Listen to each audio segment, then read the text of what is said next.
This evening, we want to recognize the FFA chapter at Whites Creek High School for placing as a Tennessee FFA National Chapter finalist and earning the opportunity to compete for the National FFA Chapter Award. As most of you know, FFA is a student organization that supports agricultural education. The National Chapter applications were judged at FFA Camp earlier this month. Not only did Whites Creek earn a spot as a finalist, but they came in first place among all of the Tennessee schools that competed. We're so proud of our Whites Creek FFA students and the teacher who supports them. When you think about the academic offerings of an urban school system like ours, agricultural education may not come to mind. But our nation's agriculture industry is changing rapidly.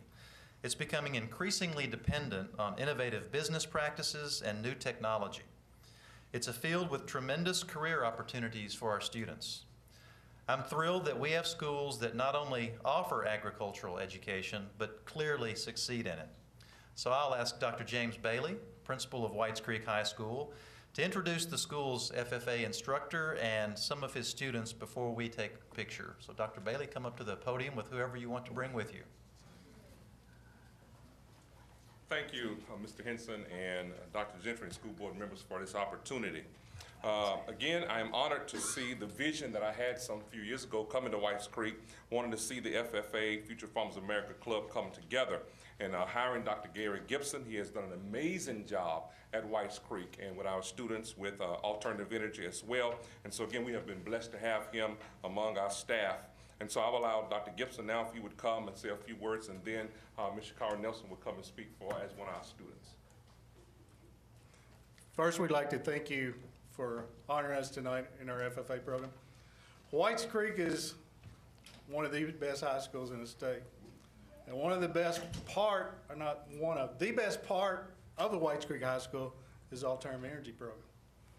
And not only do I say that, Successful Farmer magazine, 1.2 million subscription rate, selected 3 high schools in the United States changing the face of agriculture, and they selected our program as one of them. They did a story on it. We won the Governor's Environment Awards, we won state and national awards. Recently, we won the Ford Community STEM Award. It was a $10,000 grant, which we're going to use to drive across the United States. These guys not only make stuff like biodiesel, they grow soybeans. They've got a community garden program, some other things that Shakara is going to talk about. We're really proud of these guys. The driving force behind our alternative energy program is the FFA. They pick it up, take it to a higher level. With our alternative energy mobile lab, they've driven across states, taught other students. They won state and national awards. And our president, Shakara Nelson, will follow up a little bit on that. I would like to thank you guys again for honoring us. I remember the first time we were here, it was 3 years ago. You guys probably don't even remember. We pulled up in our alternative energy van. And if you go back and watch the video, it was on News Channel 5, you will not see me because I was terrified of cameras. I didn't like to speak to people, and I did my best to not be seen. And since then, I've grown tremendously, and along with my team, I am so excited that I got to serve with them for these past 3 years.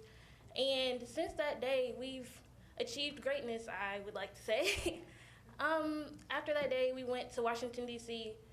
for a robotics summit, and it was paid by Tennessee State University. We went to go mix alternative energy with robotics, and it was an amazing time. After that, we continued to drive across several states and went to national FFA organization meetings in Kentucky as well as other places. And I can say that I was really honored and blessed. And recently, we just won the Ford STEM Challenge. It was a $10,000 grant, and it was like our last hurrah as we left high school. And throughout the year, we worked at the community garden, raised a couple thousand pounds of food for people that needed it. And we also shared a stage with anyone that wanted to hear our message. And that's what we hope to do on this drive across the state, well, not state, across the country soon. And I hope that you guys will be watching. I am once more really honored to serve with you guys. Thank you for serving behind me and keeping me in check, honestly, because before we get dressed, they're like, Shakara, fix your hair, put it down. And I'm like, thank you guys so much, and we keep each other in check. Thank you again for honoring us. Aw. Well, congratulations, and let's get a group picture.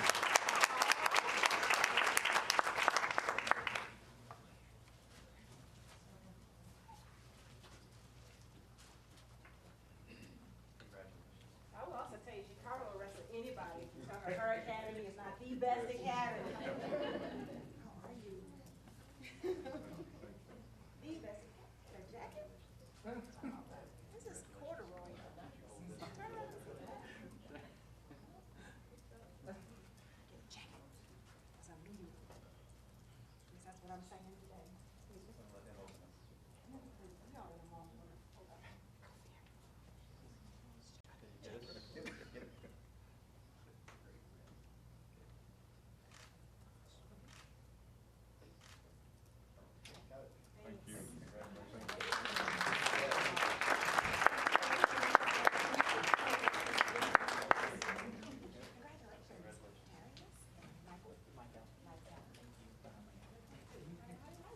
Thank you.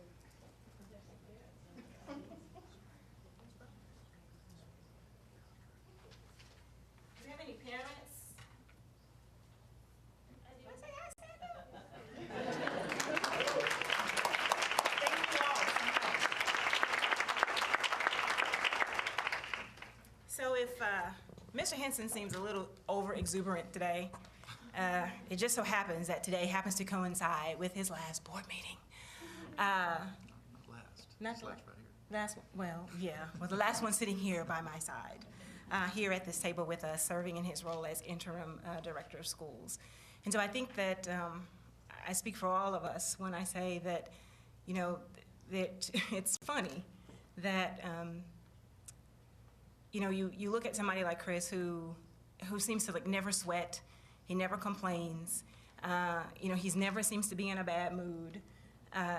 You know, you ask for something, you ask a question. If he doesn't know, he's very, very, you know, diligent about following up and getting you the information that you need. But to know that there's someone that you can count on to step into a role, especially at a time as this, when we were looking for a director, going through searches to find the right director of schools, but willing to take, you know, all that comes with the uncertainty that not having a full-time director of school brings. Having to stand in front of teachers and stand in front of principals and keep them focused and keep them motivated in a time when there is little focus and little guidance and little direction for them. There's more questions than there are answers about what's going to happen with them, what's going to happen with our schools. And I just, to do it with, I mean, his hair is always the same, it's always in place. I don't know who keeps him in check, Shakara, but he comes in here and he's picture perfect and ready to focus and ready to keep us focused and move forward. And there's not any part of the role of director of schools he shirked because he was interim. He took it all on. And didn't try to minimize or try to undermine. He's made some very significant decisions in this role with regards to teacher salary, looking at the grading policy, things that he could have easily said, we just need to wait until someone else comes along. But he knew those things were critical, especially for our teachers, to show them that we were still supporting them and that we were still behind them, and he willingly stepped in and made those decisions and led those discussions to make some significant changes for the benefit of the district. So I want to say thank you very, very much for making this a lot more fun than it probably would have been with an empty chair sitting next to me. Again, just thanks so much for everything that you've done for me personally. The questions I know I've bombarded you with, the information that I have asked for, just being committed to doing this job, you know, 100 all the way, and I appreciate it. Thank you so much. Thank you. So, of course, I had the opportunity to print you a certificate. That wasn't gonna happen. And so Cameo called and to remind me for the 13th time that this is going to be your last board meeting serving as interim. And she said, well, do you want to get him something? And so I don't think I hesitated at a blip about what I wanted to present to you. And so, you know, one of the things that Chris does represent is commitment and dedication. And I learned some time ago that the flame actually represents that. So I would like to present to Chris Henson on behalf of the Metropolitan Board of Education, including our backbones of Cameo and Bridget right here, and all the staff, this symbol that I think says it all, that your commitment and your dedication to this district has been unwavering for the entire time that you've been here, serving as CFO, stepping in twice, I'm good, yeah, twice as interim director of schools, wearing and not stepping down from being CFO, and now remaining with us throughout this, through this new administration in the role as Chief Operating Officer. And I appreciate you so much. Thank you. Thank you so much. So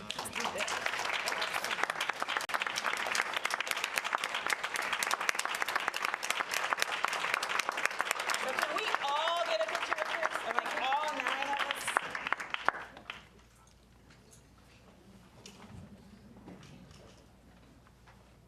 Don't make it hard. Kristen. Dr. Bradley calls him Kristen. I think she's the only one to get away with that.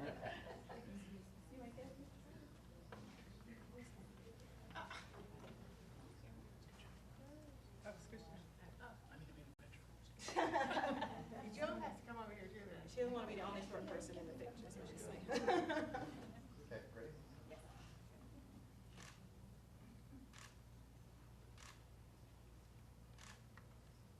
Thank you. Thank you so much. Thank you all so much. I appreciate it. Thank you. This is very nice.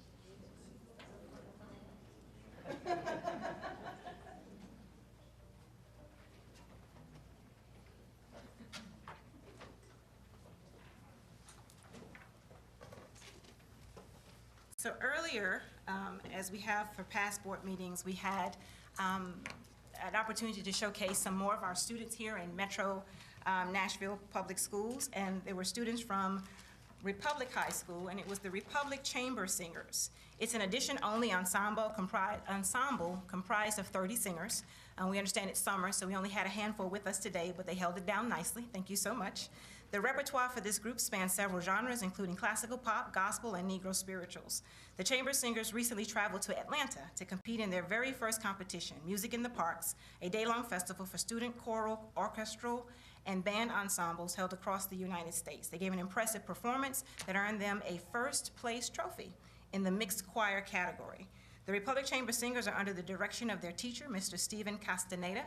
Mr. Castaneda has a degree in piano performance from Hampton University, and while attending Hampton, he developed a love for teaching and served as a music director for the university's premier gospel ensemble. So we want to thank the students of Republic High School and the Chamber Choir Singers representatives here with us tonight, and Mr. Castaneda for bringing that talent to us here in MNPS. Thank you all so much.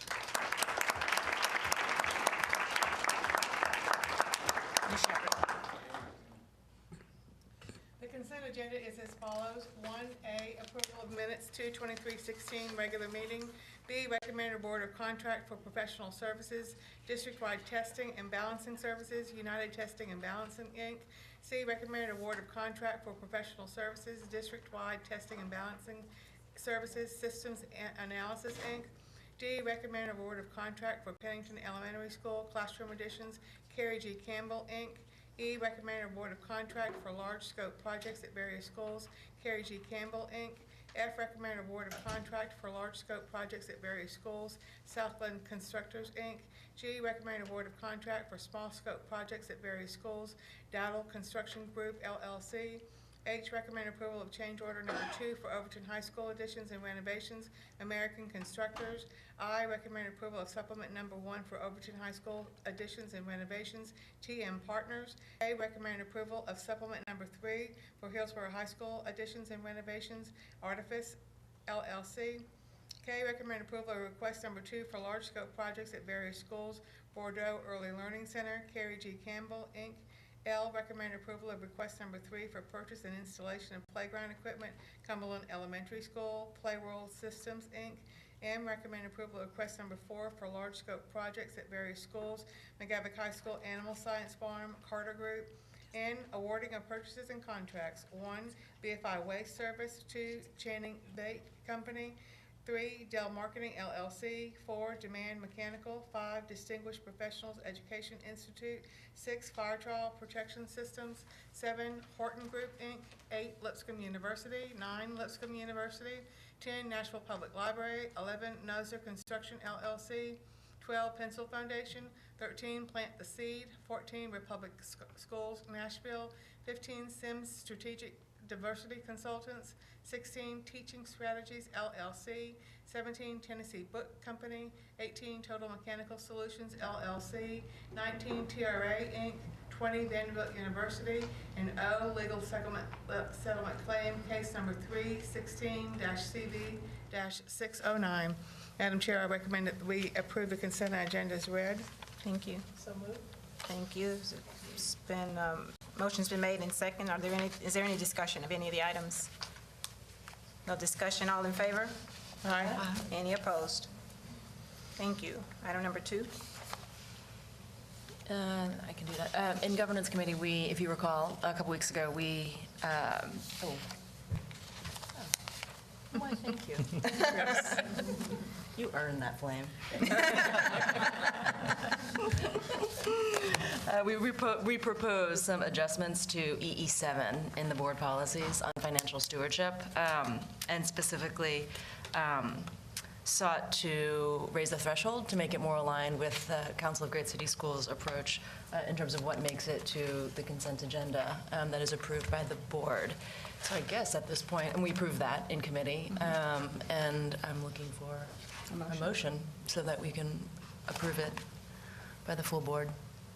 I move that we increase the threshold for consent agenda items and to, I can't remember the amount. 25. From 25 100. to 100. Second. Any discussion? All in favor? Aye. Aye. Anybody opposed? All right. So just to restate that, we've modified EE7, the financial stewardship policy, to increase the threshold that requires board approval from $25,000 to $100,000. So the consent agenda is going to get a whole lot shorter.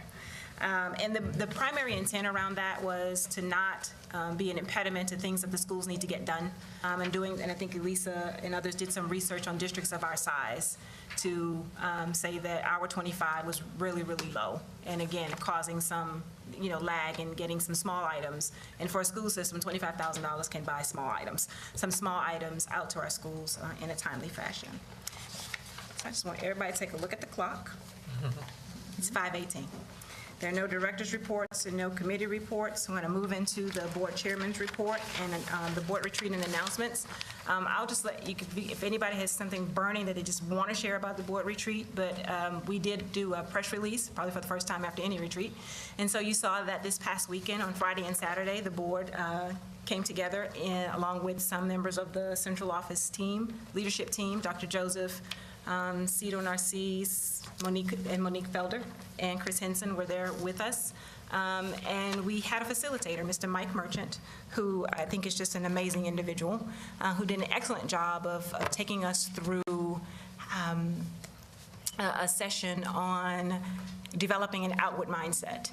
And I think for me, I know it was definitely giving some tactical things to help, number one, recognize when you're having an inward mindset, more focused on self than on the greater good, and some tangible and definitely practical strategies to use to get back to an outward mindset, or which we now will affectionately call getting out of the box. And so if you come in here one day and there's a big cardboard box sitting up here as some sort of symbolism, or you hear us say things like, I believe that you're in the box right now. So that's just some new vocabulary that we've learned, but all tongue-in-cheek there. But I think it was probably, I would go so far as to say, the best coming together that we've had as a board, and the best retreat that I've been to, board-related or otherwise. Anyone else want to? Minus the 2 a.m. fire alarm. Minus the 2 a.m. fire alarm, which Anna Shepherd slept through. I want to be very clear about that. She could not be here with us today if that was a real fire. When I tell you she learned of the fire alarm going off the morning we met at 8 in the room to do day 2 of the retreat, she knew nothing about it. So disconcerting. So disconcerting. Anyone else have anything else they want to add? All right, we'll go into announcements, and so how long we are here is now all on you. It's 5:20. That side. I just want to say that during the retreat, it was really nice to be with all of you and to hear your sharings and to feel close to you like maybe we haven't in the past. So thank you to everyone for your participation and for sharing at a heart level. Thank you. Just to reiterate what my colleagues have said, this retreat, we've had lots of retreats, but this one felt different than any other retreat we've ever had. And from the homework assignment that we had to just everybody being there, central office staff was there, and so I like, the rest of everybody else came away with a warm and fuzzy feeling. So I'm really looking forward to this next year, working with everybody. Likewise, I enjoyed the retreat and the time we spent together, and look forward to lots of productivity coming as a result. Just one quick announcement. I have asked Dr. Joseph, and he has graciously agreed to participate in a town hall meeting for District 7 constituents on Saturday, July 9th at 9 a.m. at Casa Atzafran, which is located at 2195 Nolensville Road. And that, again, will be at 9 a.m. on Saturday, July 9th at Casa Atzafran, town hall meeting for District 7. Thank you. I want to give another thank you to Mayor Megan Berry and Metro Council for funding our budget. So the district did receive $150 million for capital and about $843 for operating. So it's all official. It's exciting, and we appreciate the generosity and support. And then I want to give a special recognition to Hillsborough High School 2016 graduate Mary Caton Brakefield, who swam this week in Olympic trials in Omaha, Nebraska. That is no small feat, and she qualified last week in a 100 backstroke. Wow. All right, I have just a few meetings to announce. A couple of upcoming Listen and Learn sessions with Sean Joseph. I will be hosting one at Bellevue Middle Prep July 14th at 6 p.m. And then Mary and I will be co-hosting a Listen and Learn at Hillsborough High School on the 19th of July at 6 p.m. And also today, we've just announced that I will be hosting a meeting about the future of Hillwood High School. That's going to be on July 21st at 6 p.m. at Hope Park Church on Highway 70 South. So we'd love to see you all there. And that's it. Ms. Rowe? There being no further business, this meeting is adjourned. 5:23.